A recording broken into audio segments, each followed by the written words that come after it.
Hello, my name Shivam Singh और हम लोग काम कर रहे हैं प्रैक्टिस सेशन में। और प्रैक्टिस सेशन में अभी तक 35 वीडियोस अपलोड हो चुके हैं और इसमें 35 वीडियोस में हम लोग 8 सब्जेक्ट कवर अप कर चुके हैं और 9वां रनिंग में है इस टाइम थर्मोडायनेमिक्स। और अभी तक हम लोगों ने 3300 क्वेश्चंस कंप्लीट कर लिए हैं, ठीक है, इन प्रैक्टिस सेशन। और जो जो सब्जेक्ट कवर अप हो चुके हैं वो बता दे रहा हूँ मैं एक बार। Turbo machinery, machine design, theory of machine, industrial, strength of material, material science, power plant, production, इतना कवर अप हो चुका है। ये अबाउट आपका 65% के आसपास है, ठीक है। और थर्मोडायनेमिक्स भी कवर हो गई है, इसका एक वीडियो आ जाएगा और एक कल आएगा। क्योंकि अब देखो हमने वीडियो बनाने का तरीका चेंज कर दिया। पहले 100 क्वेश्चन होते थे 2 घंटे में, लेकिन अब ऐसा हुआ कि एक टॉपिक होगा, वो हो सकता है ये 100 क्वेश्चन कंटेंट करे, हो सकता है 20 क्वेश्चन कंटेंट करे, लेकिन एक ही टॉपिक रहेगा एक वीडियो में, ठीक है। लोगों को उससे दिक्कत आ रही थी जो मैं 3-4 टॉपिक्स इंक्लूड कर दे रहा था एक ही वीडियो में, ओके। तो और जो प्रैक्टिस सेशन है वो सबके लिए यूज़फुल है। कोई भी हो, इंजीनियरिंग सर्विसेज तैयारी कर रहे हो आप, एसएससी जेई कर रहे हो, पीएसयू कर रहे हो, यूपीएससी यही कर रहे हो, कोई भी प्रिपरेशन कर रहे हो आप, सबके लिए यूज़फुल है, ठीक है।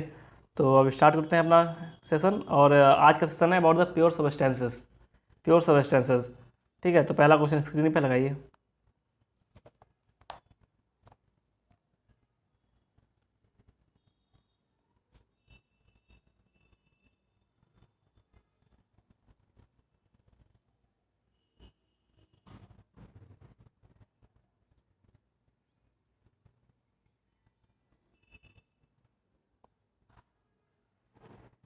देखो, इस क्वेश्चन में बोला गया कि कौन सी प्रोसेस है जो कि आज थर्मल है, जो कि सुपर हीटेड से वेट कंडीशन तक पहुंच रहा है हम लोग। मतलब कि सुपर हीट था, काफ़ी हाई था, और फिर वेट तक। तो वन से हम चलना शुरू हुए। देखो ये पीवी डायग्राम है, यहाँ कांस्टेंट टेम्परेचर रहता है, लेकिन यहाँ पे टेम्परेचर बढ़ने लगता है, ओके, सुपर हीट में। ये नहीं होगा। यहाँ पे देखो ये कांस्टेंट टेम्परेचर रहता है अंदर, यहाँ पे कांस्टेंट टेम्परेचर अंदर रहता है, लेकिन बाहर जो है ये वाला एरिया, इसमें स्टीम जो है एज ए गैस बिहेव करती है, और पीवी बराबर एनआरटी लगना चाहिए, ठीक। पी बराबर एनआरटी लगना चाहिए। तो अगर टेम्परेचर कांस्टेंट तो हाइपरबोला टाइप ऐसा कुछ बनना चाहिए ग्राफ, ठीक है। इसके डोम के अंदर तो स्ट्रेट लाइन रहेगी, डोम के अंदर स्ट्रेट लाइन रहेगी, और बाहर जो है ऐसा ग्राफ बनेगा हाइपरबोलिक टाइप का। तो अगर सबसे एक्यूरेट जो है, ये भी गलत है क्योंकि अंदर स्ट्रेट लाइन बननी चाहिए। अंदर स्ट्रेट लाइन इसमें बन रही है, लेकिन ये स्ट्रेट लाइन तो ये वाला हो जाएगा। यहाँ उन्होंने स्ट्रेट लाइन दिखा दी, लेकिन ये गलत है। इन्हें आप कुछ और दिखाना चाहिए था, ऐसे दिखाना चाहिए था हाइपरबोलिक टाइप का, ओके। देन आंसर 1 का डी आंसर हो जाएगा। समझ गया हो ना कि जो डोम के अंदर, डोम के अंदर तो आप जानते हो कि जो डोम के अंदर ये लाइन होती है constant pressure and constant temperature, लेकिन डोम के बाहर जो स्टीम है वो बिहेव करेगी as ideal gas, approximate ideal gas. और हम वही लगा देंगे पी बराबर एन आर टी, तो टी कांस्टेंट तो पी वी बराबर कांस्टेंट आ जाएगा। तो ग्राफ कुछ ऐसा बनना चाहिए इस सेक्शन में। तो ऐसा ग्राफ बस डी वाले ऑप्शन में था, ठीक है। ट्राई कीजिए क्वेश्चन नंबर 2।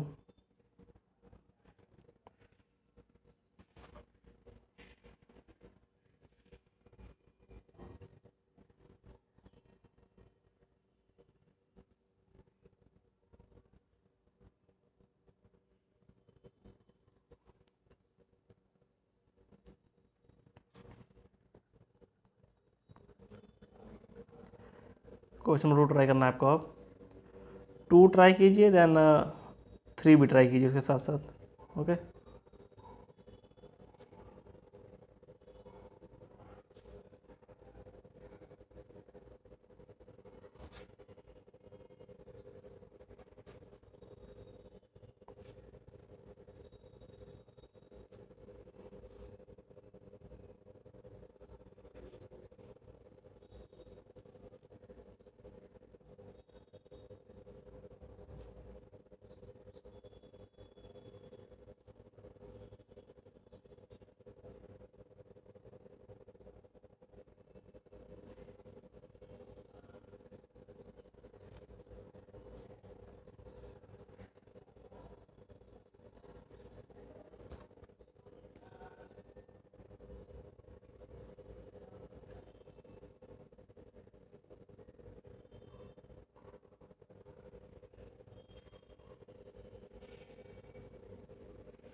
देखो जो थर्ड क्वेश्चन उसमें बोला गया है पहला कि एज सेचुरेशन प्रेशर इंक्रीजेस, जो सेचुरेशन प्रेशर ये अगर इसको इंक्रीज़ करेंगे तो क्या होगा। पहली बात तो ऑप्शंस देखते हैं हम लोग। ऑप्शन तो यहाँ चारों मिल रहे हैं 1 2 3 4, तो ये नहीं करेंगे। सबसे पहले हम इसको पकड़ लेते हैं, फिर बी वाले को 3 और 4 है ना उसमें, बस बी में 3 और 4, तो अब ये पकड़ लो एच सेचुरेशन टेम्परेचर इंक्रीजेस। अगर सेचुरेशन टेम्परेचर इंक्रीज हो रहा है तब क्या होगा, ये भी लाइन वही होती है सेचुरेशन टेम्परेचर वाली। और इसको आप बढ़ाओगे तो सिंपली यहाँ पे 3 और 4 है ना, तो specific enthalpy of evaporation decreases, ये सही है। चौथा है कि सेचुरेशन टेम्परेचर इंक्रीजेस, इसका कोई मतलब नहीं रह गया है। देखो अगर बी वाले के लिए फोर का मतलब नहीं रह गया और लाइन रिपीट हो रही है, तो बी के लिए 3 हो जाएगा। ओके, बी के लिए 3 हो जाएगा, देन ए के लिए ऑटोमेटिकली 4 हो जाएगा। बी के लिए 3 तो ए के लिए ऑटोमेटिकली 4, एंड अब सब सेट होकर लग रहा है, नहीं बी के लिए 3 है तो सी के लिए 2 हो जाएगा, सॉरी बी के लिए 3 सी के लिए 2, ये सेट हो गया अपने आप। अब बचता हमारा ए के लिए 1 और 4, ए के लिए 1 और 4 H saturation pressure increases entropy increases, ऐसा कुछ नहीं है, ऐसा कोई रिलेशनशिप नहीं है, ठीक है। और चौथा है कि 4 क्या दिया हुआ है, सेचुरेशन टेम्परेचर इंक्रीजेस, हाँ ये लिख सकते हैं, ए के लिए 4 लिख सकते हैं हम लोग। अगर सेचुरेशन प्रेशर आप बढ़ाओगे सेचुरेशन टेम्परेचर बढ़ेगा ना, ऊपर जाएगा, तो 4 3 2 1 आंसर हो गया। आंसर एक दूसरे का बी हो गया। तीसरा ट्राई कीजिए, तीसरा ट्राई कर चुके होंगे अभी तक। तो देखो ये जो डायग्राम दिया हुआ है, ये आपका दिखा रहा है कांस्टेंट ये थ्रॉटलिंग प्रोसेस दिखा रहा है। थ्रॉटलिंग की कंडीशन क्या होती है, थ्रॉटलिंग में एंथैल्पी जो है कांस्टेंट होती है, और इसमें किस चीज़ कांस्टेंट दिखाया गया, ये लाइन कांस्टेंट है, देखो यहाँ कांस्टेंट है, तो नीचे आपका एंथैल्पी आना चाहिए एच, ये कवर अप हुआ। और ये डायग्राम हमने पहले पढ़ा हुआ है, पीएच डायग्राम होता है, इधर प्रेशर आता है इधर एच आता है, ठीक है, ये आपको याद होगा। प्रेशर एच, प्रेशर डिक्रीज होता है इसमें, ठीक है, तो नीचे एच होना चाहिए, नीचे एच कहाँ पे है, एक ही में बस है, प्रेशर एंड एंथैल्पी, तो डी आंसर हो जाएगा 3 का डी। 4 ट्राई कीजिए,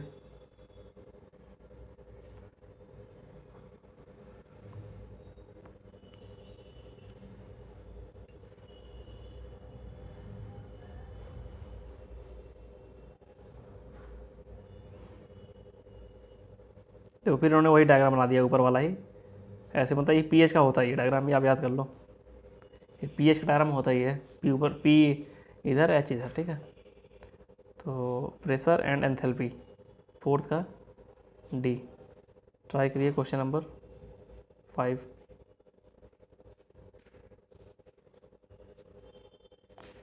5 नंबर ट्राई कीजिए।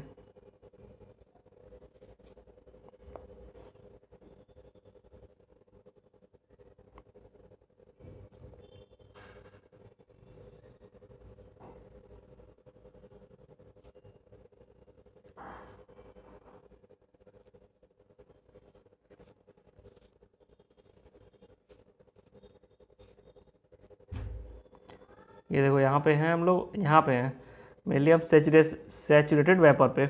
ओके, तो यहाँ से कह रहे हैं कि इसको हम कंप्रेस करेंगे to the half of its volume, तब तक कंप्रेस करेंगे तो इसका वॉल्यूम हाफ ना हो जाए, तो उसके लिए क्या करना पड़ेगा, उसके लिए सिंपल कॉन्सेप्ट है कि यहाँ से at constant without changing temperature, तो कांस्टेंट टेम्परेचर लाइन कौन सी होती है, यही होती है कांस्टेंट टेम्परेचर लाइन, तो यहाँ से चल के यहाँ तक आ जाएंगे। ओके, तो ये हो गया। तो अब देखिए ऑब्जर्वेशन क्या क्या हो रहा है। The result is that all the vapour condense to liquid, नहीं पूरा वेपर कंडेंस नहीं हुआ क्योंकि मिडिल में है एकदम ये। Some of the liquid evaporates and pressure does not change, गलत, इवेपरेट नहीं कंडेंस हो रहा है यहाँ पे। Pressure is double and initial pressure constant है यहाँ पे, टेम्परेचर प्रेशर दोनों कांस्टेंट हो गए क्योंकि डोम के अंदर एक ही लाइन होती है वो वाली। Some of the vapour condenses and the pressure does not change, ये बिल्कुल सही है, प्रेशर आपका वही का वही रह गया और वेपर थोड़ा कंडेंस हो गया, तो डी हो जाएगा 5th का। 6 ट्राई कीजिए।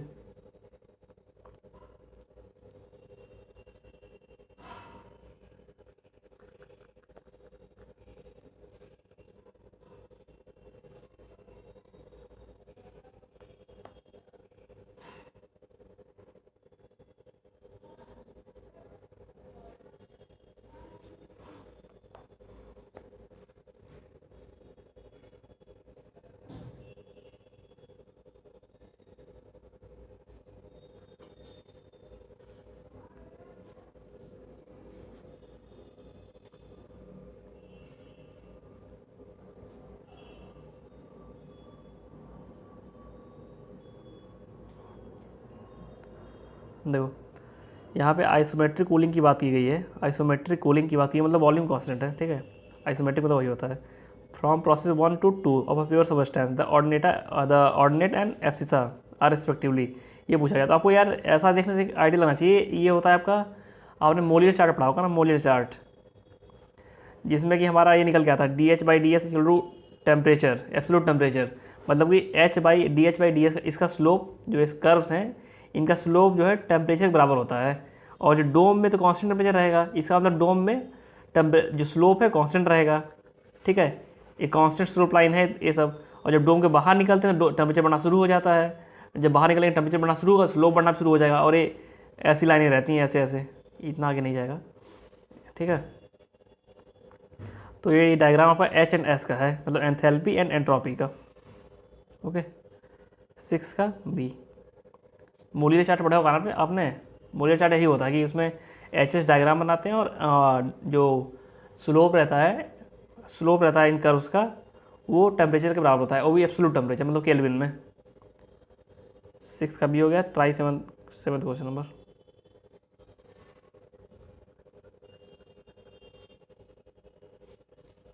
7th ट्राई कीजिए, देन 8th ट्राई कीजिए।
देखो यहाँ पे क्वेश्चन नंबर 7 बोला गया कि at a given temperature the enthalpy of superheated steam is same as that of the saturated steam.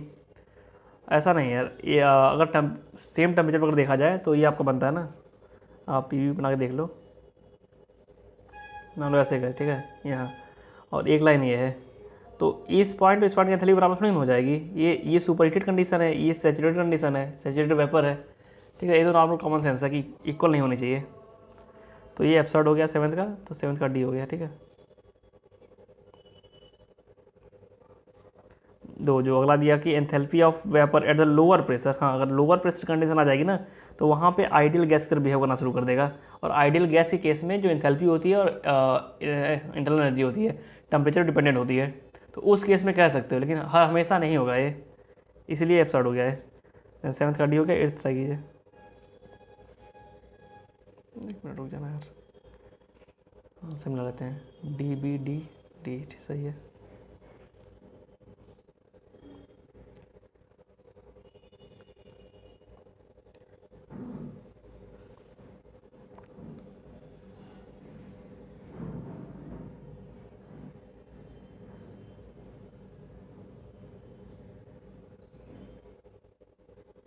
देखो यहाँ बोला गया कि water is not pure substance. ये फालतू है, मतलब बेवजह का लाइन है। Water is a pure substance, वो होता है, ठीक है, क्योंकि सेम कंपोजिशन में। प्योर सब्सटेंस की डेफिनेशन क्या है कि होमोजीनियस, जो केमिकल कंपोजिशन वो होमोजीनियस हो, इसमें होता है, बस ये हो गया, इसलिए प्योर सब्सटेंस। 8th का D। Try question number 9th।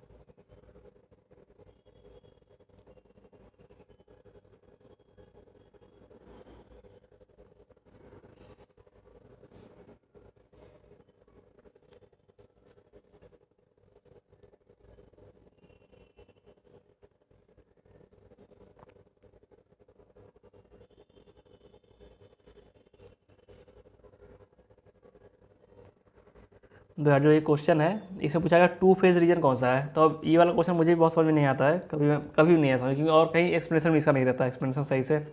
तो देखो मुझे बस एक चीज़ समझ में आती है इसकी, ये जो है ना ये एस वाला जो रीजन है वो आपका प्योर सबवेस्ट है, वो आपका डबल फेज है, बस इतना ही मुझे दिखता है। और इसके अलावा मुझे कुछ आइडिया नहीं है इसमें। तो मतलब मुझे जो लगता है बी सी और बी में से आंसर होना चाहिए। और जो इसका आंसर दिया हुआ है वो 9th का सी दिया हुआ है, ठीक है। ये मुझे आता नहीं वाला क्वेश्चन, और ना ही मुझे कहीं पढ़ने को मिला इसके बारे में। एक बुक मतलब बुक में है कि बहुत समझ में नहीं आता पढ़ने में, थ्री पे जो थ्री कोऑर्डिनेट पे बनाते हैं डायग्राम उससे। ठीक है, ट्राई कीजिए क्वेश्चन नंबर 10।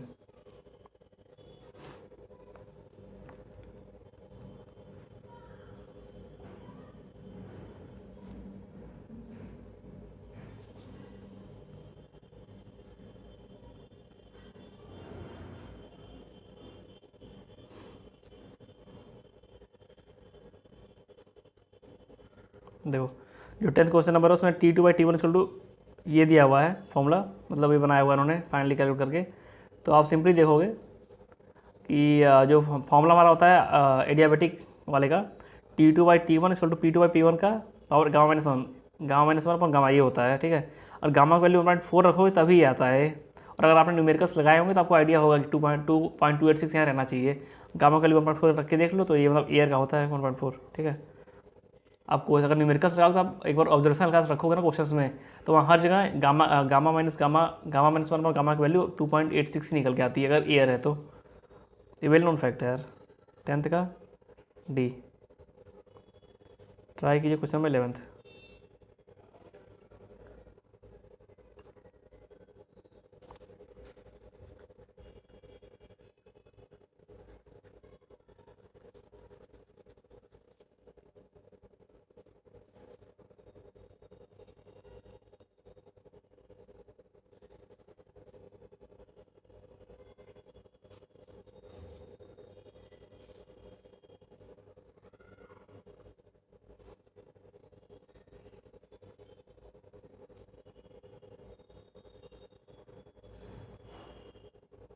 देखो इसका फेज डायग्राम है, अगर पीटी पे बना रहे हो आप लोग तो ऐसा ही बनेगा, ये जो बना हुआ है।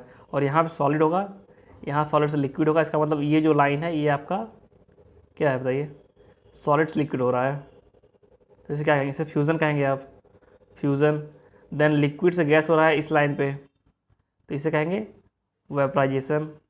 और यहाँ सॉलिड से गैस, डायरेक्ट सॉलिड से गैस जा रहा है, तो इसे कहेंगे सब्लिमेशन, ठीक है। उसी से हमारे आंसर मैच कराने हैं।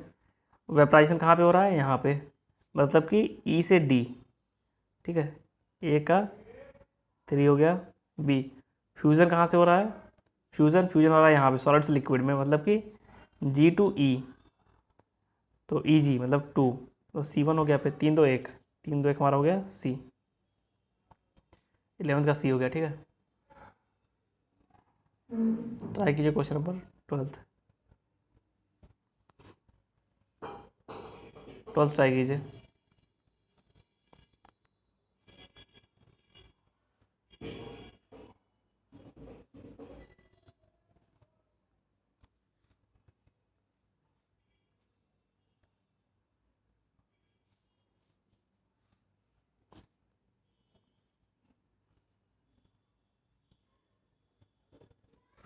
देखिए यहाँ पे जो पीएच वाला डायग्राम था ऐसे बनता है, पीएच वाला डायग्राम ये ऐसे मतलब हल्का सा टिल्टेड रहता है वो। तो अगर आप प्रेशर बढ़ाते हो with increase in pressure, latent heat का मतलब होता है कि जो वेपराइज, जो लिक्विड से वेपर बन रहा है उसके लिए कितना हीट चाहिए, वही लेटेंट हीट है। ओके, तो आपका लेटेंट हीट आप ठीक है वही मानेंगे। तो ये जो है डिक्रीज़ करेगा, ये देख रहे हो साइज ना लगातार घट रहा है। तो 12th का सी हो गया। 13 नंबर ट्राई कीजिए।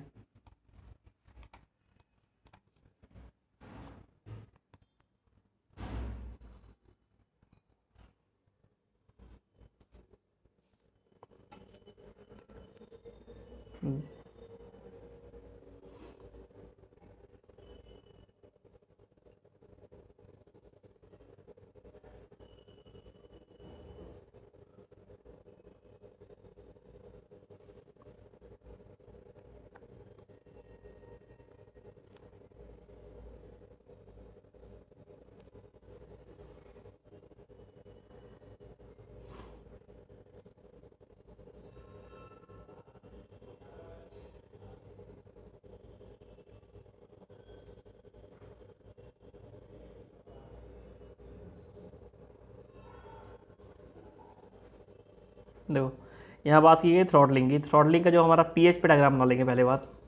पीएच जैसे ही आप बनाओगे, आपको यहाँ से मान लो यहाँ तक आ रहे हैं, ठीक है। तो इसमें प्रेशर घट रहा है, देख रहे हो साफ साफ, टेम्परेचर भी घट रहा है, दिख रहा होगा आपको साफ साफ, ठीक है। प्रेशर टेम्परेचर घट रहा है।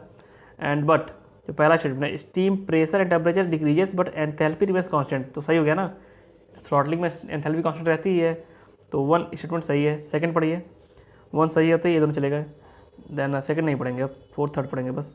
Entropy, the entropy specific volume and dryness fraction increases. अब यहाँ ऑब्जर्व करिए, अब जो स्पेसिफिक वॉल्यूम है, पहले यहाँ कुछ एक्स रहा होगा और यहाँ, लेकिन यहाँ पे आते आते ये टोटली सैचुरेटेड हो गया, मतलब एक्स बढ़ा है। एक्स बढ़ेगा तो वॉल्यूम भी बढ़ेगा, सिंपल सी बात है। एंड एंट्रोपी भी बढ़ेगी। आप टी एस डायग्राम बना के देख लो ना, ऐसे बनता है। और कोई चीज़ सैचुरेटेड थी यहाँ पे, और यहाँ पे आके वो, यहाँ पे अगर कोई चीज़ वेट थी और यहाँ पे आके सैचुरेटेड हो गई है, इसका मतलब सब चीज़ें बढ़ रही है ना। टी एस भी बना के देख लो, पी भी बना के देख लो, यही आएगा, ठीक है। तो थर्ड सही है, फर्स्ट एंड थर्ड सही है। देन आंसर इज सी, 13 का सी। Try question number 14।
देखो यहाँ पे पूछा गया है कि थ्रॉटलिंग कर रहे हैं, पहली बात तो ये, और थ्रॉटलिंग हो रही है मतलब कि एंथैल्पी आपकी कांस्टेंट रहेगी, तो एंथैल्पी हम इक्वल कर देंगे H1 बराबर H2।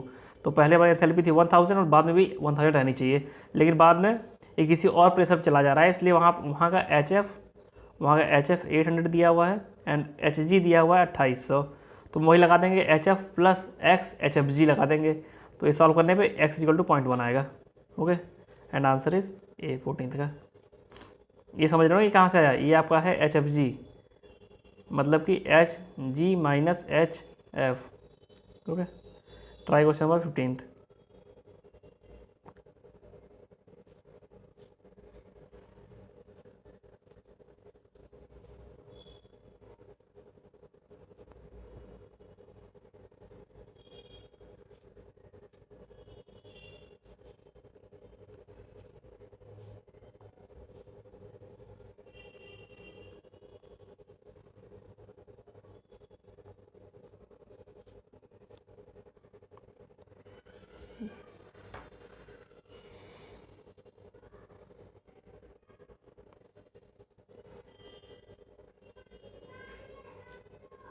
तो यहाँ बोला गया है थ्रॉटलिंग की बात की है फिर से। थ्रॉटलिंग में जो ये डायग्राम आपने पढ़ा होगा, पीटी वाला डायग्राम पढ़ा होगा ना, फॉर थ्रॉटलिंग, यहाँ पे एच कांस्टेंट, ये सब एच कांस्टेंट की लाइनें हैं, H1 H2 H3। अब एक चीज़ देखो, अगर, और ये सब जो पॉइंट होते हैं ना मैक्सिमम वाले, ये होते हैं इन्वर्जन पॉइंट्स। और इन्वर्जन पॉइंट की अगर कोई आगे है और वहाँ से हम कर रहे हैं थ्रॉटलिंग, मतलब इस सेक्शन में कर रहे हैं थ्रॉटलिंग, ठीक है। तो जैसे जैसे आपका टेम्परेचर, सॉरी कोई गलत बन गया क्या, यहाँ टी होता है, यहाँ टी, यहाँ पी, सॉरी। जैसे जैसे आपका प्रेशर घटेगा, थ्रॉटलिंग हुई प्रेशर घटेगा, प्रेशर, लेकिन यहाँ पे टेम्परेचर इस सेक्शन में घट रहा है, बढ़ रहा है। देखो इस सेक्शन में टेम्परेचर आपका बढ़ रहा है। ओके, मतलब वही यहाँ पे उन्होंने बताया हुआ है कि अगर इन्वर्जन टेम्परेचर से आगे हैं आप, बोला गया for real gases at initial temperature higher than the maximum inversion temperature. Inversion temperature यही होता है, ये वाला। Okay, maximum inversion temperature, initial temperature higher than, इसका मतलब क्या है यार, गलत लिखा है कुछ। इनिशियल प्रेशर बोलना चाहिए था, यहाँ प्रेशर बोलना चाहिए था, इन्होंने गलत बोल दिया है, ये गलत बोल दिया है। यहाँ प्रेशर होना चाहिए, जो इनिशियल टेम्परेचर है वो higher than that of maximum inversion pressure, यहाँ प्रेशर होना चाहिए। प्रेशर बोलेंगे तभी इसके आगे चले जाएंगे, नहीं तो क्वेश्चन ही गलत है, ये क्वेश्चन गलत है। ठीक है, इसको स्किप कर दो, इसको स्किप कर दो आप। मतलब क्वेश्चन क्यों गलत है, ये स्टेटमेंट गलत हो जाएगा ना, ये स्टेटमेंट गलत हो जाएगा, और ये स्टेटमेंट गलत हो गया तो हमारा आंसर डी हो जाएगा।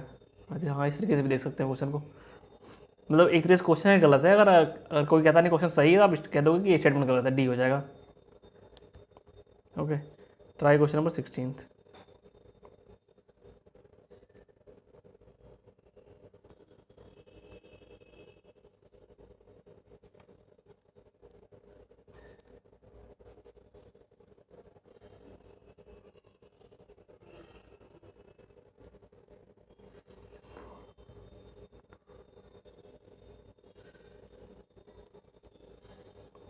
एंथैल्पी एंट्रोपी डायग्राम, देखो एंथैल्पी HS, ये डायग्राम कहाँ आया था, पीछे पीछे आया था diagram DH/DS equal to T। ये मोलियर चार्ट है, मोलियर चार्ट, ठीक है। तो और मोलियर चार्ट में आपने देखा था कि ऐसे लाइनें थी, ऐसे ऐसे। वेट रीजन में तो कांस्टेंट स्लोप था, लेकिन इसके बाहर निकलते ही टेम्परेचर बढ़ना शुरू हो जाता है, टेम्परेचर बढ़ना शुरू होगा, स्लोप बढ़ना शुरू हो जाएगा। ओके, तो वहीं यहाँ बोला गया है कि अगर कोई which are the following represents condensation of the mixture of saturated liquid and saturated vapour, the enthalpy entropy diagram, enthalpy entropy diagram ये जो है यहाँ की बात कर रहे हैं इस रीजन की, क्योंकि यहाँ देखो ये है ना कंडेंसेशन, तो एक इंक्लाइंड लाइन है with constant slope, inclined line with constant slope, तो आंसर आ जाएगा बी, 16 का बी। ठीक, ट्राई क्वेश्चन नंबर 17।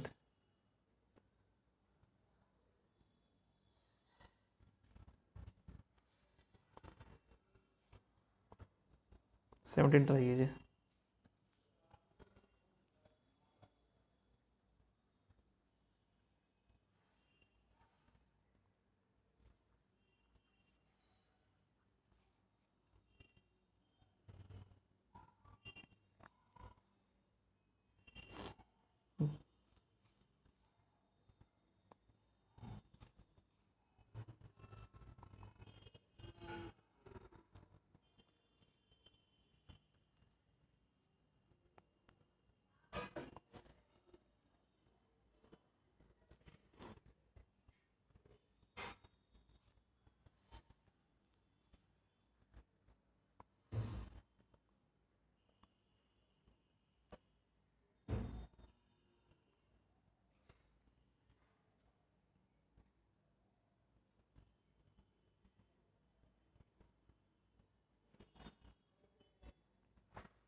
देखो ये जो क्वेश्चन 17 नंबर है उसमें बोला गया है, उसमें मैच कराना है आपको, तो क्रिटिकल पॉइंट के बारे में पता ही होगा आपको। अब तो क्रिटिकल पॉइंट यहाँ पे होता है, और यहाँ पे डायरेक्ट सब्लिमेशन होता है, मतलब लिक्विड से सीधे वेपर में कन्वर्ट होगा एक पॉइंट पे, और सारी प्रॉपर्टीज सेम रहेंगी लिक्विड एंड वेपर की। तो ऑप्शन अवेलेबल है 2 और 3, तो आप पढ़िए। Phase change from solid to liquid, ये गलत है, लिक्विड से वेपर होता है, मतलब कि 3 हो जाएगा ऑप्शन हमारा, ए का 3 हो गया। ओके, ए का 3। देन सब्लिमेशन पे पहुँचते हैं, सब्लिमेशन क्या होता है, ए का 3 जब हो गया तो ये कैंसिल हो गया, और डी का 2 ऑटोमेटिकली सेट हो गया। देन आप पहुँचेंगे सब्लिमेशन पे, सब्लिमेशन के लिए हमारे पास क्या क्या है, 1 और 4 है।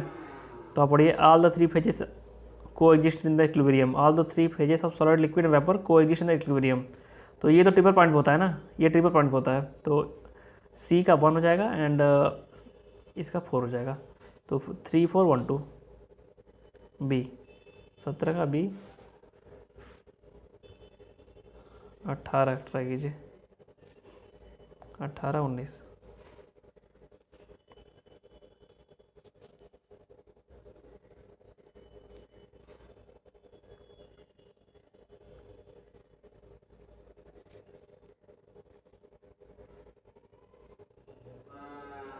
अठारह में ट्राई कीजिए।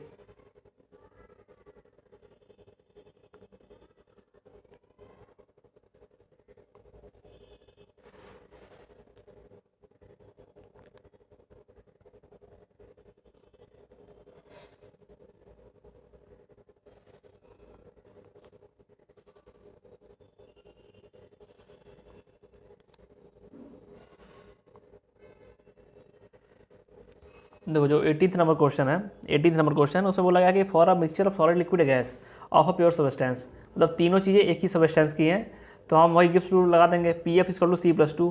ठीक है, तो कंपोनेंट एक है आपका तो सी वन रखेंगे, और जो फेजेस हैं वो तीन हैं, पी एफ बराबर, सॉरी फेजेस तीन है तो यहाँ एफ आएगा, गलत कर दिया मैंने, तो फेजेस तीन है तो पी थ्री आ गया। एंड कितने नंबर ऑफ वो चाहिए फिर, अननोन जीरो, तो जीरो प्रॉपर्टीज चाहिए बस, यहाँ बोला गया है वन, तो ये गलत हो जाएगा, 18th का डी हो जाएगा। 19 नंबर ट्राई कीजिए।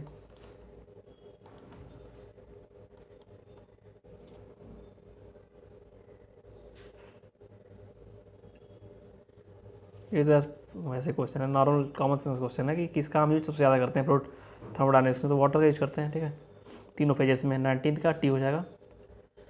ओके, हमारा 19th क्वेश्चन हो चुका है, अब हम जाएंगे 20 नंबर पे। Try question number 20।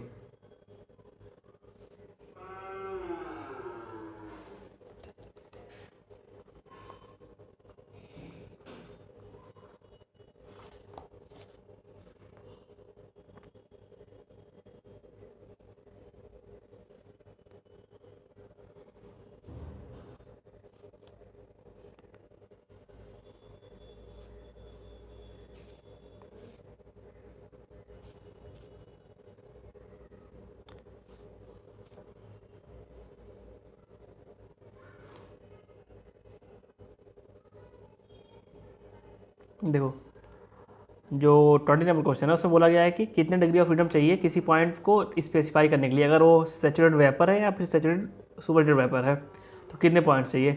सिंपल सी बात आप देख लो, सैचुरेटेड वेपर अगर आपने पकड़ लिया, सैचुरेटेड वेपर की लाइन ये वाली है, ये वाली, अगर आपने एक चीज़ डिफाइन कर दिया यहाँ पे कि प्रेशर इतना है और सैचुरेटेड है, तो आप सब कुछ पकड़ लोगे सिंपल। यहाँ आप देख लोगे कि ये टेम्परेचर क्या होगा, क्योंकि प्रेशर कांस्टेंट होगा, टेम्परेचर कांस्टेंट होगा, ये पकड़ते ही ये समझ में आ जाएगा। ठीक है, मतलब हमें एक प्रॉपर्टी जाननी पड़ेगी पूरे पॉइंट को डिफाइन करने के लिए। ठीक है, और सब ये इंटरलेटेड होंगी।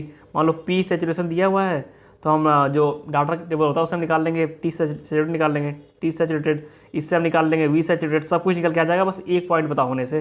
तो इसका डिग्री ऑफ फ्रीडम तो वन हो गया। अगला आता है क्वेश्चन सुपर हीटेड वेपर का। इसमें देखो, अब किसी ने बताया कि एक प्रॉपर्टी बता दी कि इतने टेम्परेचर पे सुपर हीटेड वेपर है, इतने टेम्परेचर पे। ठीक है, तो अब एक लाइन खींच लो कांस्टेंट टेम्परेचर की, टी एस डायग्राम बनाते हैं, रुक जाओ, टी एस से बढ़िया समझ में आएगा,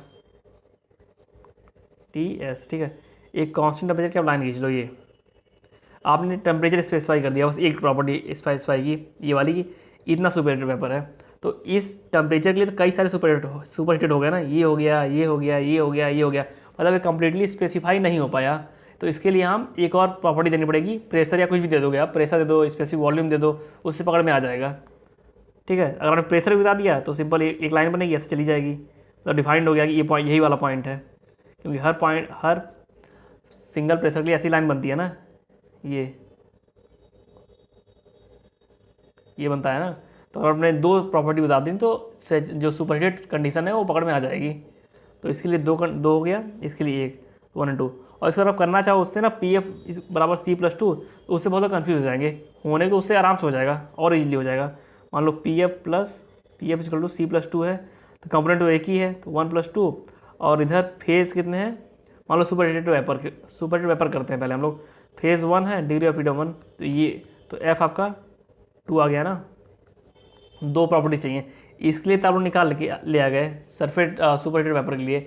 अगर आप जाओगे फिर फाइंड आउट करने फॉर सैचुरेटेड वेपर, तो यहाँ कुछ लोग गलती कर देंगे, तो कि फेज़ को 1 रख देंगे, जबकि फेज़ 1 नहीं रह जाएगा, फेज़ वहाँ पे 2 होता है सैचुरेटेड वेपर पे। वहाँ एक तरीके से कह सकते हैं वो मीटिंग पॉइंट होता है आपका, मीटिंग पॉइंट होता है of wet and super heated का। ठीक है, वो एक मीटिंग पॉइंट है, तो इसलिए वहाँ 2 लेना पड़ेगा। ये कुछ लोग कंफ्यूज हो जाएंगे, इसलिए मैंने उस तरीके से समझा दिया कि कैसे किसी पॉइंट को डिफाइन करना, तो एक प्रॉपर्टी चाहिए, 2 प्रॉपर्टी चाहिए। ओके, ट्राई कीजिए क्वेश्चन नंबर 21।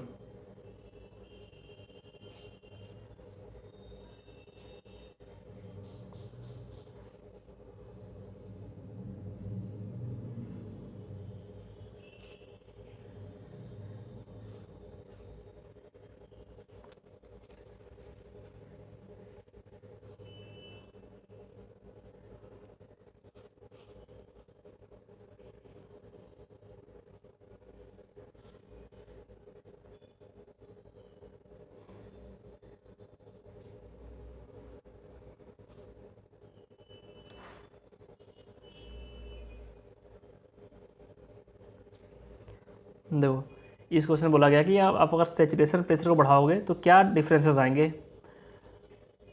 देखो पहली चीज़, अगर सेचुरेशन प्रेशर बढ़ाते हो तो टेम्परेचर भी बढ़ेगा, सेचुरेशन टेम्परेचर बढ़ जाएगा आपका।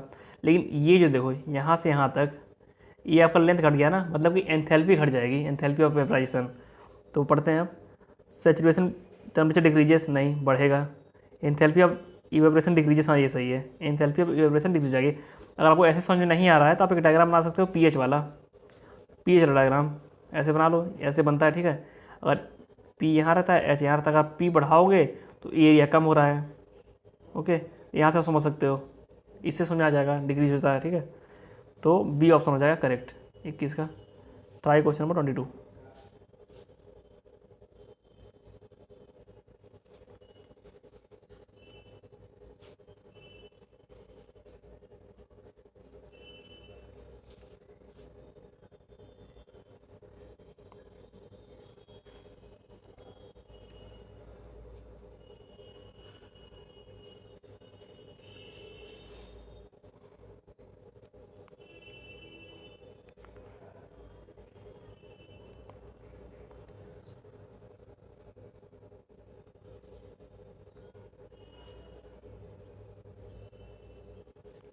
देखो ये स्पेसिफिक वॉल्यूम की बात कर रहे हैं, अगर हम किसी भी किसी वाटर को हीट कर रहे हैं from zero to certain temperature, तो आप देखिए सिंपल एक फैक्ट आपको पता होगा कि डेंसिटी जो होती है वाटर की मैक्सिमम होती है 4 डिग्री सेल्सियस पे। यहाँ मैक्सिमम मतलब कि डेंसिटी देखो ऐसे जीरो से बढ़ना शुरू होगी, 4 तक बढ़ेगी, फिर घटना शुरू हो जाएगी। ओके, इतना समझे आप लोग ना, कि यहाँ मैक्सिमम होगी। और डेंसिटी जो जो स्पेसिफिक वॉल्यूम होता है डेंसिटी के इन्वर्सली प्रोपोर्शनल होता है, ये आपको पता होगा। मतलब कि स्पेसिफिक वॉल्यूम जो है, स्पेसिफिक वॉल्यूम पहले घटना शुरू होगा, जैसे जैसे डेंसिटी बढ़ेगी ये घटना शुरू होगा और उसके बाद बढ़ना शुरू होगा। मतलब पहले स्पेसिफिक वॉल्यूम डिक्रीज होगा देन इंक्रीज होगा, फर्स्ट डिक्रीजेस देन इंक्रीजेस। तो हमारा ऑप्शन हो जाएगा बी 22 का। ओके, समझ गए आप तो। बस ये याद कर लो कि 4 डिग्री सेल्सियस पे वाटर की डेंसिटी मैक्सिमम होती है। Try question number 23।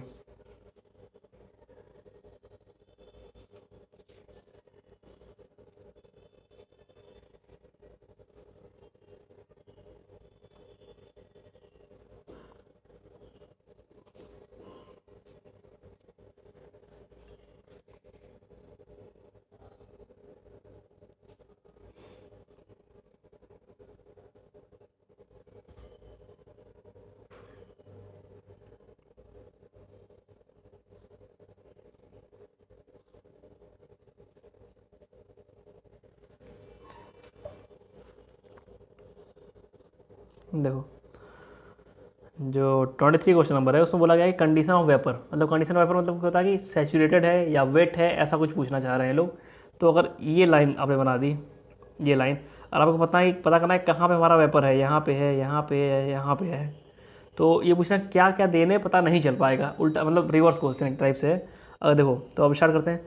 अगर किसी ने पहला ऑप्शन देखते हैं, पहला ऑप्शन ही 1 और 2, प्रेशर और टेम्परेचर किसी ने दे दिया है, तो प्रेशर के लिए यही लाइन है, टेम्परेचर के लिए यही लाइन है। अच्छा हाँ, पहला ऑप्शन ही मिल गया। देखो प्रेशर के लिए पूरी लाइन है, टेम्परेचर के लिए पूरी लाइन है। और हमें अभी इन दोनों डाटा से एक्यूरेटली ये पता नहीं चल पाएगा कि कौन सा पॉइंट है।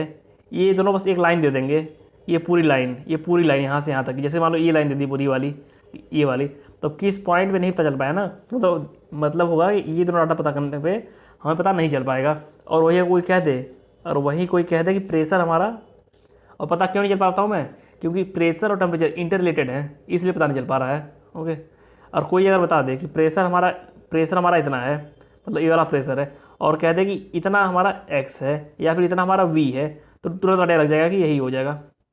ओके, समझ गया ना, समझ गया कि नहीं।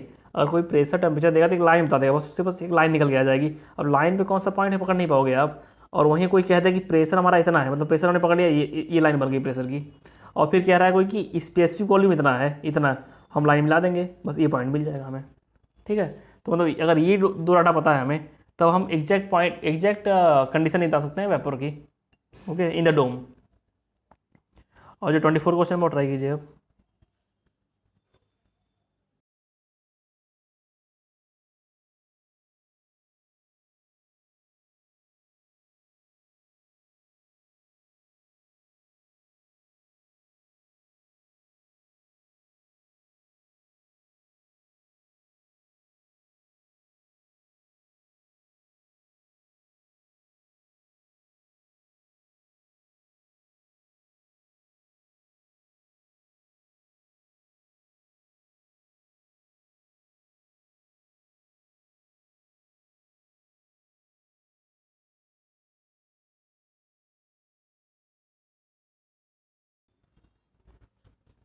देखो ये जो क्वेश्चन है इससे पूछा गया कौन सा प्योर सब्सटेंस है, तो स्टीम आप ले लो, स्टीम सिंपल वाटर है, वाटर का वेपर बन गया है, तो ये तो प्योर है। सेकंड है द गैस कंबसन प्रोडक्ट, वो भी कंबाइंड यूनिफॉर्मली मिक्सिंग होती है, तो वो भी प्योर सब्सटेंस है। लेकिन जो थर्ड एयर वाला, एयर में तो कन्फ्यूज़न है, ये रहा कन्फ्यूज़न कि ड्राई एयर भी हो सकती है, मॉइस्ट एयर भी हो सकती है। अगर मॉइस्ट एयर हो गई तो आप ये जान लो वो प्योर नहीं रह जाएगी, क्योंकि आपने देखा होगा कि अलग अलग लोकेशन पे ह्यूमिडिटी अलग अलग रहती है, और ह्यूमिडिटी अलग अलग है मतलब वाटर कंटेंट अलग अलग है, और वाटर कंटेंट अलग अलग है तो होमोजीनियस कैसे हो सकता है। ओके, ये क्वेश्चन रेज होता है हमेशा। और अगर कोई कहते हैं ड्राई एयर है, कोई स्पेसिफिकली कहते हैं ड्राई एयर है, तो उसे हम तुरंत कहेंगे ये प्योर सब्सटेंस है। तो वही मुझे यहाँ पे कन्फ्यूजन हल्का सा है कि ये एयर से कहना क्या चाह रहे हैं। अगर एयर आप नॉर्मली देखते हो कहीं भी किसी लोकेशन पे, तो उसमें वाटर मिक्स होता ही होता है, और वाटर का वेरिएशन होता है विद द लोकेशन। ठीक है, वाटर यूनिफॉर्म नहीं है, वाटर का वेरिएशन होता है इन दैट कंडीशन। तो हम ये पता नहीं क्या इसका आंसर, इन्होंने जो बुक में दिया हुआ है वो दिया हुआ है डी, 24 का डी आंसर दिया हुआ है बुक में। लेकिन जो मुझे लगता है ना कि 2 और 3 भी हो सकता है आंसर, अगर एग्जामिनर का मूड उस तरीके से क्वेश्चन को देखने का कि हम मॉइस्ट भी कंसीडर कर रहे हैं, तो आंसर 2 और 3 हो जाएगा। और एग्जामिनर ने एक जनरलाइज कर दिया कि एयर को हम बस ड्राई एयर मान रहे हैं, तो आंसर 1 to 3 हो जाएगा। ये टोटली डिपेंडेंट क्वेश्चन है on the mood off examiner. Okay, क्या वो आंसर देगा आप हम बहुत कन्फ्लिक्ट भी नहीं कर पाओगे, क्योंकि किसी बुक में लिखा होगा प्योर, किसी बुक में लिखा होगा अनप्योर। मतलब एयर वो नहीं लिखेंगे, वो ड्राई एयर या मॉइस्ट एयर के बारे में लिखेंगे, लेकिन एक परसेप्शन बनता रहेगा।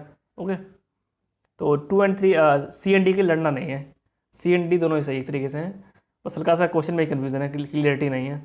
और यहाँ पे जो दिया हुआ 24 का आंसर डी दिया हुआ है। ठीक है, और 25 क्वेश्चन नंबर जो है रिपीटिशन है क्वेश्चन नंबर 23 का, तो उसे हम नहीं करेंगे। ओके, ट्राई कीजिए क्वेश्चन नंबर 26।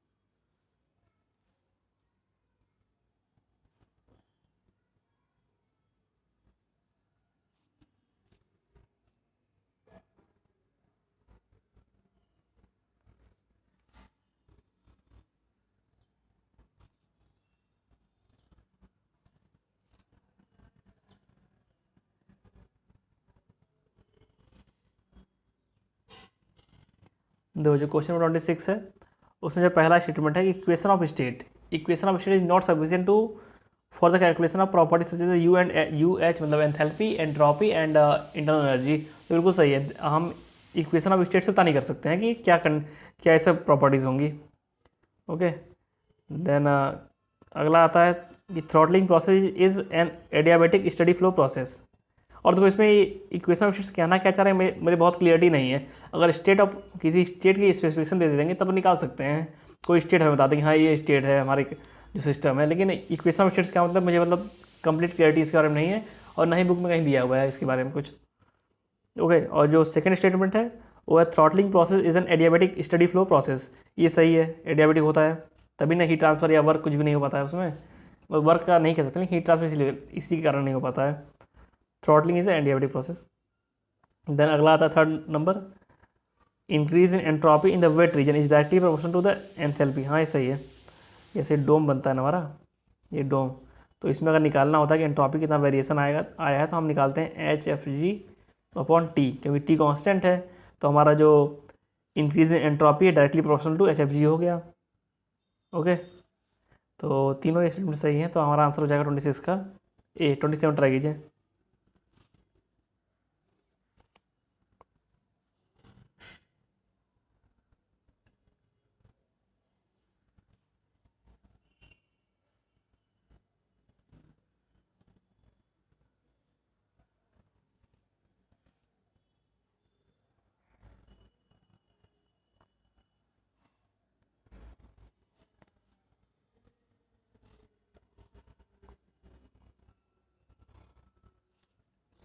तो 27 बोला गया कि no substance can exist in liquid phase in stable equilibrium, ये बोला गया है।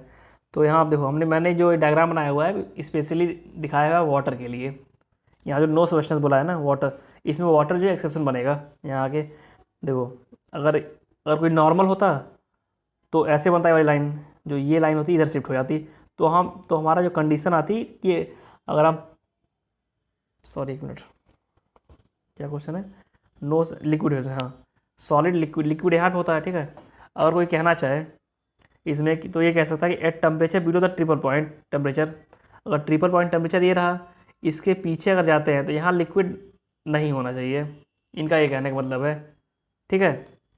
लेकिन अगर वाटर होगा तो ये हल्का सा टिल्ट ऐसे होता है, इस डायरेक्शन में इंक्लाइंड होता है, तो इस लाइन के पीछे भी वाटर लिक्विड में एग्जिस्ट करेगा, ओके। तो ये एक्सेप्शन है, इसीलिए क्वेश्चन में एट टेम्परेचर नहीं, एट प्रेशर होगा, at pressure below triple point. और इस प्रेशर के बिलो आते हैं, इस प्रेशर के बिलो आते हैं अगर, तो यहाँ हमेशा, यहाँ कभी लिक्विड आ ही नहीं पाएगा, कोई भी कंडीशन हो। लेकिन अगर टेम्परेचर के बिलो जाते हो, अगर टेम्परेचर क्लाइन ये वाली है और टेम्परेचर के बिलो आप जाते हो, तो वाटर की कंडीशन में लिक्विड आ जाएगा below the triple point temperature, okay. ये ध्यान से 2 बार सुनना है जो मैंने बोला हुआ है, पूरा समझ में आ जाएगा आपको, क्यों मैंने टेम्परेचर को रिजेक्ट किया, क्यों मैंने प्रेशर को एक्सेप्ट किया।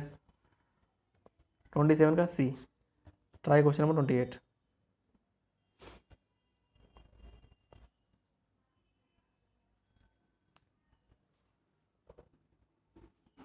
एक मिनट, कुछ गलती हुई है क्या? 27, हाँ 27 बी था ना, सॉरी 27 बी था, बिलो, ये है ना, इसमें बिलो है, नीचे वाला अबव है। 28 ट्राई कीजिए।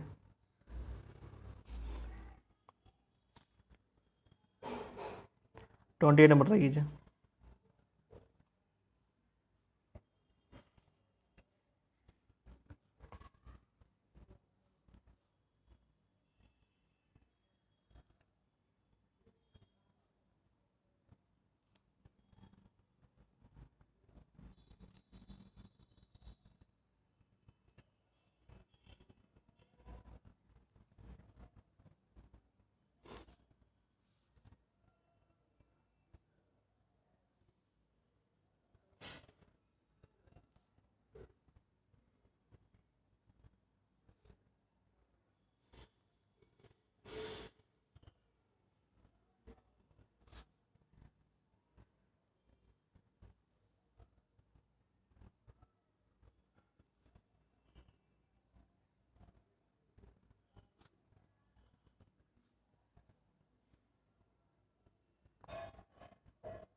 देखो, जो क्वेश्चन 28 है उसमें टरबाइन की बात की गई, मेनली स्टीम टरबाइन की। तो इसमें 4 कंडीशन होती हैं, 4 चीज़ें होती हैं। ये रहा बॉयलर आपका, बॉयलर से हीट एडिशन होता है, टरबाइन से पावर निकलता है बाहर, यहाँ से कंडेंसर से भी हीट बाहर निकलती है, और यहाँ से पंप से वर्क अंदर जाता है। तो हम बस एनर्जी को बैलेंस कर देंगे, हमारा आंसर निकल के आ जाएगा। मतलब बस energy in equal to energy out कर देंगे। तो ये आपका एनर्जी इन है टोटल, ये आपसे बॉयलर से जा रहा है इतना, इतना जा रहा है पंप से। पंप वाला पर सेकंड है क्योंकि किलो वाट दिया हुआ है, लेकिन जो बॉयलर वाला है वो उन्होंने किलो जूल पर केजी दे दिया है, तो हमें मास से मल्टीप्लाई करना पड़ेगा। वैसे ही यहाँ पे हमने एम आउट इस साइड निकाल दिया है। ये आपका ये आपका निकल रहा है कंडेंसर से, और ये आपका टरबाइन जनरेट कर रहा है, ठीक है। तो इसको सॉल्व आउट कर रहे हैं, तो हमारा आंसर निकल के आ रहा है 1.41 kg। तो 28 का ये हो जाएगा 29 kg।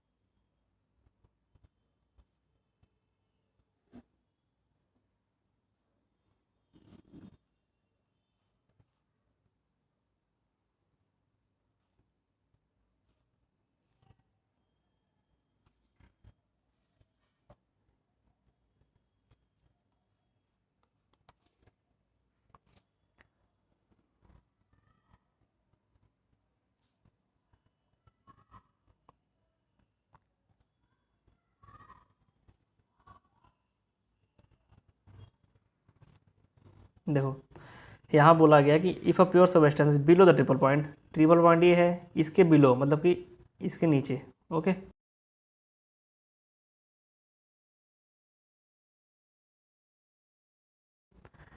या फिर इसके पीछे कह सकते हो आप। तो अगर इसकी हीटिंग करेंगे तो ये सीधे सॉलिड्स से वेपर में चला जाएगा, मतलब सब्लिमेशन होगा, ओके। Try question number 30।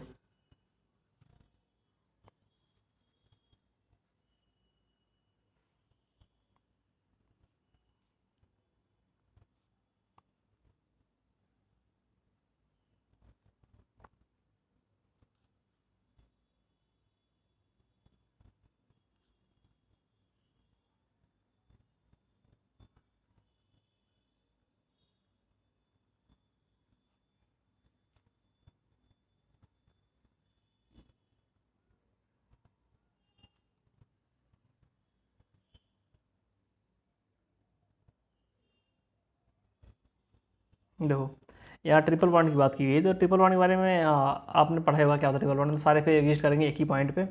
तो ट्रिपल पॉइंट देखो, ये ट्रिपल पॉइंट जो होता है ना, वो बस पीटी डायग्राम में पॉइंट होगा, और रट लो वैसे पीटी पॉइंट, ठीक है, पीटी में पॉइंट होगा, और हर डायग्राम में टीवी हो पीवी हो कुछ भी हो वहाँ पे लाइन होगा वो, इतना याद कर लो आप, ठीक है। तो अब यहाँ पूछ रहे हैं लोग कि इन पीवी डायग्राम, तो पीवी डायग्राम समझ देखते आप समझ गए हो, यहाँ पे लाइन होगा, ठीक है। In PV diagram showing all three phases of the water, which one of the following statement is correct? A substance has the same pressure and temperature but different specific volume। हाँ triple point, अगर PV वाला diagram बनाओगे आप तो ऐसे बनेगा, ये होता है पीवी डायग्राम। तो ट्रिपल पॉइंट वाला ये कंडीशन होगी, ट्रिपल पॉइंट वाली ना, ये ऐसे चली जाएगी नीचे, ये मतलब कि यहाँ पे प्रेशर टेम्परेचर सेम रहेगा बट स्पेसिफिक वॉल्यूम जो है वो बढ़ेगा। तो has a substance has the same pressure and temperature but different specific volume, तो ये लग रहा है मुझे जहाँ तक होना चाहिए, ठीक है। ए स्पेसिफिक वॉल्यूम देखो आप बढ़ रहा है ना ट्रिपल पॉइंट से, और triple point in the case of the PV diagram it is a line not a point, it is point only in the case of the PT diagram, ये आप रट लो, बस पीटी डायग्राम में ये point होता है, हर जगह लाइन होता है। और आप देख ही रहे हो कि अगर हीटिंग करेंगे तो इधर जाएगा, हीटिंग नहीं कुछ कर नहीं रहा है इसमें, तो पीटी ऐसा ही होगा बस कि आपका स्पेसिफिक वॉल्यूम डिफरेंट रहेगा, मतलब अगर इधर से इधर जा रहे हो तो बढ़ेगा, इधर से इधर जा रहे हो घटेगा, मतलब प्रेशर टेम्परेचर सेम रहेगा और सब वेरी करेंगे चीज़ें। तो हमारा आंसर क्या हो जाएगा, ए 30 का ए हो जाएगा। Okay, try question number 31।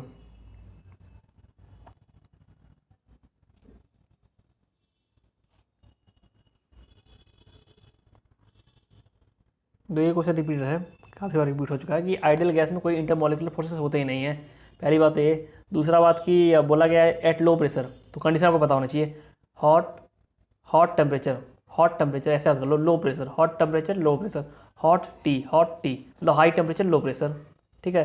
High temperature low pressure पे जो आइडियल गैस है वो बिहेव करेगी, नहीं सॉरी, जो रियल गैस है वो बिहेव करेगी एज आइडियल गैस, ठीक, एट हॉट टेम्परेचर मतलब हाई टेम्परेचर पे और लो प्रेशर पे। तो दोनों सही स्टेटमेंट है। तीसरा पढ़िए, enthalpy of the ideal gas depend on the temperature, ये भी सही है। H equal to U plus P V होता है आपका, और यू तो टेम्परेचर में होता ही है, और पी वी जो होगा एन एम आर टी हो जाएगा, तो ये भी टेम्परेचर पे ही है, तो ये सही है, तीनों ही सही है स्टेटमेंट है। 32 ट्राई कीजिए, 32।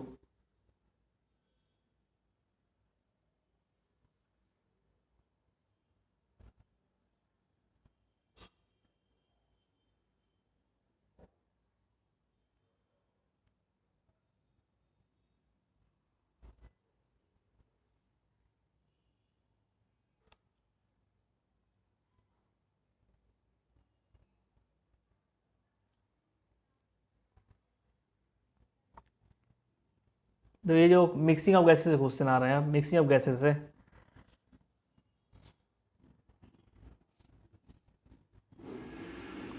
देखो समझाता हूँ मैं आपको। जो वॉल्यूम होता है या प्रेशर होता है, जो प्रॉपर्टीज होती हैं वॉल्यूम प्रेशर, वो सारी डिपेंडेंट होती है ऑन द मोल फ्रैक्शन, जितना मोल फ्रैक्शन होगा उतना ही पार्ट वॉल्यूम लेगा, उतना ही पार्ट आपका प्रेशर लेगा। तो डायरेक्ट अगर निकालना है आपको किसी एक कंस्टिट्यूएंट का प्रेशर कितना है या फिर वॉल्यूम कितना है किसी एक सिलेंडर में, तो आप मोल फ्रैक्शन निकालोगे और टोटल वॉल्यूम या टोटल प्रेशर से मल्टीप्लाई कर दोगे, तो आपका जो वो कॉन्स्टिट्यूएंट है उसका निकल के आ जाएगा प्रेशर एंड वॉल्यूम, ठीक है, इतना समझे ना। तो अब आप देखो, अगर इसको रिवर्स तरीके से देखा जाए तो क्या कह सकते हैं हम लोग कि छोटे छोटे प्रेशर्स को जोड़ के एक बड़ा प्रेशर बनता है, ठीक है, पहली चीज़ ये कह सकते हैं। दूसरी चीज़, छोटे छोटे वॉल्यूम्स को जोड़ के बड़ा वॉल्यूम बनता है, ये भी कह सकते हैं। ओके, तो दो स्टेटमेंट ये कह सकते हैं। और तीसरा स्टेटमेंट होता है कि जो मोल फ्रैक्शन होता है तीनों का बराबर होगा, मतलब रेशियो अगर आप निकालने जाओगे ना, तो जितना जितना वॉल्यूम का मतलब x1 x2 x3 मान लो कॉन्स्टिट्यूट, मतलब ए बी सी मान लो कॉन्स्टिट्यूएंट है, मान लो x1 पार्ट वॉल्यूम का है, x1 पार्ट वॉल्यूम का A1 है, x2 पार्ट B2 है, x3 C3 है, तो ये वॉल्यूम के लिए वैलिड होगा, प्रेशर के लिए वैलिड होगा और मोल फ्रैक्शन के लिए, तीनों के लिए वैलिड होगा। ओके, इतना समझ लो। अब आगे बढ़ते हैं, अब क्वेश्चन करते हैं। देखो, total volume of mixer is the sum of partial volumes at the same pressure temperature, सही है, छोटे छोटे वॉल्यूम जोड़ के बड़ा वॉल्यूम बनता है। अगला आता है the entropy of mixer of the gas is same as the entropy of the constituents, इसमें सम ऑफ लिखना चाहिए, सम ऑफ कॉन्स्टिट्यूएंट लिखना चाहिए, भूल गए लिखना, ये भी सही है। Total pressure of the mixer of the gas is the sum of partial pressure, ये भी सही है। Total mole fraction of mixer is equal to the both pressure and volume fraction, हाँ सही है। मैंने बताया ना कि जो वो प्रेशर और वॉल्यूम निकालते हैं हम लोग, वो निकालते हैं मोल फ्रैक्शन से ही, तो मतलब सेम रेशियो आता है वाला। तो चारों ही सही हैं, देन आंसर हो जाएगा आपका 32 का ए। ट्राई कीजिए क्वेश्चन नंबर 33।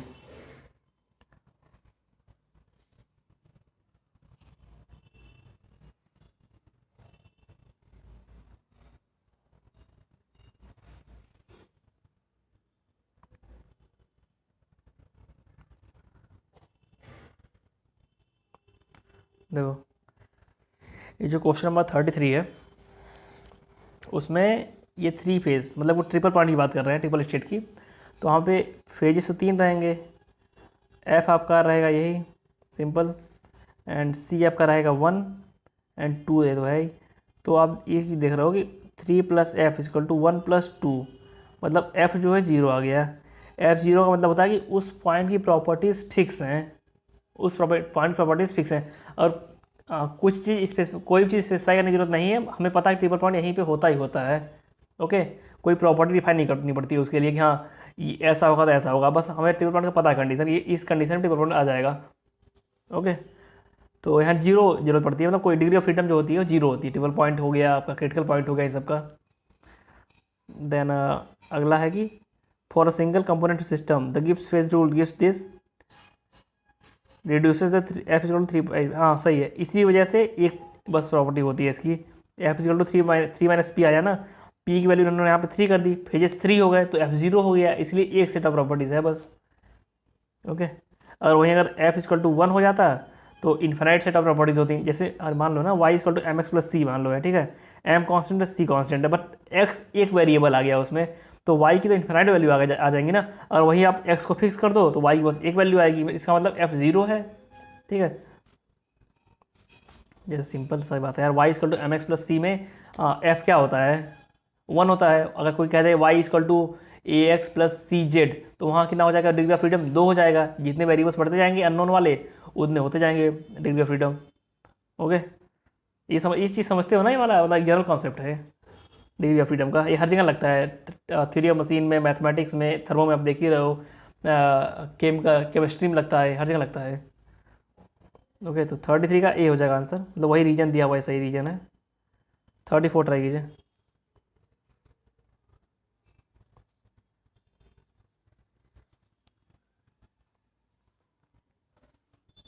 अच्छा, एक चीज़ और बता दे रहा हूँ मैं, अगर यूपीएससी का पेपर है और उसमें अगर एयर की बात की गई है, कुछ स्पेसिफाई नहीं है, तो एयर को हम प्योर क्वेश्चन मानेंगे, क्योंकि 2-3 क्वेश्चन हमारे आ जाएंगे। मतलब पहला क्वेश्चन पीछे था, ये क्वेश्चन अभी आ गया, और आरएसी में भी क्वेश्चन है, उन्होंने एयर को प्योर ही माना हुआ है। ओके, अब ट्राई कीजिए। अब हो सकता है अब आगे वेरी कर जाए, मैटर मतलब कोई कंफर्म नहीं है, लेकिन मोस्ट ऑफ केस में वही मानते हैं। जैसे कि उनका गवर्नर का क्वेश्चन होता है सेंसिटिविटी वाला, तो उसमें N1 माइनस N2 को नीचे लेते हैं हमेशा। ठीक है, लेकिन होना चाहिए ऊपर अगर कॉमन सेंस देखा जाए, लेकिन वो नीचे लेते हैं उसको। वो देख लेना, अगर आप वीडियो नहीं देखा होगा तो थर्मोडायनेमिक थ्योरी ऑफ मशीन का गवर्नर बैलेंसिंग वाला, उसमें मैंने बहुत डिटेल में समझाया कि यूपीएससी वाले क्या मानते हैं और अदर स्टेट वाले क्या मानते हैं, एक ही क्वेश्चन के आंसर्स ये कर रहे थे हम लोग ना। हाँ, यहाँ तो वही आ गया कि लिक्विड एयर एंड एयर, यहाँ एंड लिख लो, and air can't be considered as the pure substance because humidity varies from place to place, वो कॉन्स्टेंट नहीं रहती, इसलिए होमोजेनियस मिक्सचर नहीं है वो। तो ये सही है, because proportion of oxygen and nitrogen differs in liquid and gases state in the equilibrium. सही है, सही है। जैसे अगर आपने लिक्विड बढ़ गया आपका, तो ऑक्सीजन की मात्रा बढ़ जाएगी, मात्रा बढ़ जाएगी, तो मतलब जो रेशियो रहेगा प्रोपोर्शनल रहेगा वो वेरी कर जाएगा। वो यही रीजन भी है। तो 34 का ए रीजन भी होना चाहिए, ए आंसर होगा। हाँ, 35 ट्राई कीजिए।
देखो ये जो है 35 नंबर क्वेश्चन, तो ये भी सिंपल, ये कर चुके हैं हम सारे, इसमें कर चुके हैं लगभग। There is no change in the change in temperature when there is a liquid is evaporated into vapour. तो लिक्विड यहाँ पे है, अगर वेपर में ले जा रहे थे कहाँ, देखो ये टेम्परेचर भी फिक्स है, प्रेशर भी फिक्स है, वेरिएशन नहीं हो रहा था, पहला स्टेटमेंट सही हो गया। दूसरा देखिए, vapour is mixed phase of liquid and gas in the zone between saturated line and saturated vapour line. हाँ सही है, सैचुरेटेड लिक्विड लाइन आपकी ये वाली होती है, ये वाली, और सैचुरेटेड वेपर लाइन ये वाली होती है।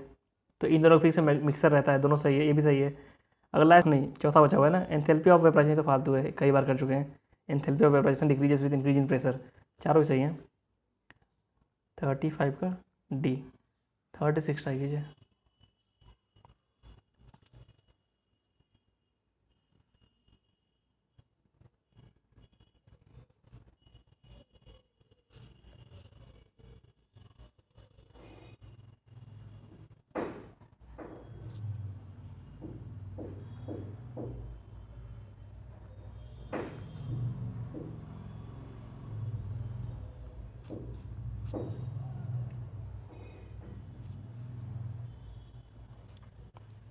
देखो ये 36 नंबर क्वेश्चन है, वो आइसोबारिक को कह रहे हैं कि आइसोबारिक को किस कंडीशन में हाइपरबोला कर्व बनेगा, हाइपर आइसोबारिक का।